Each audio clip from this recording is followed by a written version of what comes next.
આજથી ધોરણ 6, 7 અને 8ના પુસ્તકમાં ભાગવદ ગીતાના પાઠનો સમાવેશ કરાયો છે। આ સંદર્ભે સ્વયં સૈનિક દળ દ્વારા કલેક્ટર કચેરી ખાતે આવેદનપત્ર આપવામાં આવ્યું હતું। તેમજ આ પુસ્તકો પરત ખેંચી લેવા માટે માંગણી કરવામાં આવી હતી। રજૂઆત કરવામાં આવી હતી। તમામ ધર્મોના સારા સિદ્ધાંત અને મૂલ્યોને સમાવી પુસ્તક બહાર પાડવું જોઈએ। સરકાર દ્વારા વિવિધ ધર્મો વચ્ચે સંઘર્ષ ઊભો કરવાના પ્રયાસ કરી રહી છે।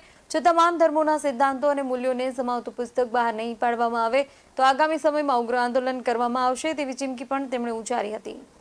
હાલ ગુજરાત સરકારે જે હમણાં ધોરણ 6, 7, 8ના પાઠ્યપુસ્તકમાં જે શ્રીમદ ભગવદ્ ગીતાના સિદ્ધાંતો અને મૂલ્યો નામનું જે પાઠ્યપુસ્તકનો સમાવેશ કરવામાં આવ્યો છે, તો જે અત્યારે આપણો દેશ છે એ બિન સાંપ્રદાયિક દેશ છે અને આ દેશમાં બધા ધર્મના લોકો રહે છે।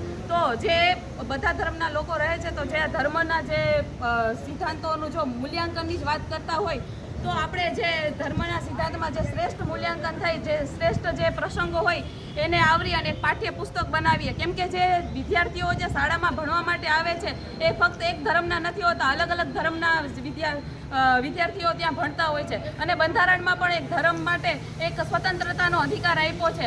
જે આર્ટિકલ 25 છે એમાં પણ એવું લખેલું છે કે કોઈ વ્યક્તિ સાથે ધર્મ માટે કે કોઈ જ્ઞાતિ ઉપરથી એની હારે અત્યાચાર નહીં કરવામાં આવે। અને આર્ટિકલ 28માં લખેલું છે કે જે રાજ્યનું નાણાં ભંડોળ છે એ નાણાં ભંડોળને તમે કોઈ ધર્મનું શિક્ષણ આપવા માટે નહીં ઉપયોગ કરી શકો કે અને આના ઉપરથી જે પાઠ્યપુસ્તક સરકારે જે બહાર પાડ્યું છે આના ઉપરથી આપણે એટલું કહી શકીએ કે જે સરકાર છે એ બિન સાંપ્રદાયિક રાજ્યમાં છે એ માનતી નથી અને સરકાર છે એ અંદરો અંદર જે ધર્મના નામે થઈ અને ઘર્ષણ ઊભું કરવા માંગે છે। જો સરકાર હજી પણ આ પગલાં નહીં લે અને પાઠ્યપુસ્તક છે એ પરત ખેંચી નહીં લે તો અમે આનાથી પણ વધારે ઉગ્ર આંદોલન કરશું અને ધરણા કરશું અને આ બધી વાતમાં છે એ શાસન પ્રશાસન અને સરકાર જવાબદાર રહેશે। BS9 TV ન્યૂઝ સાથે પ્રવીણ ચાવડા, જામનગર।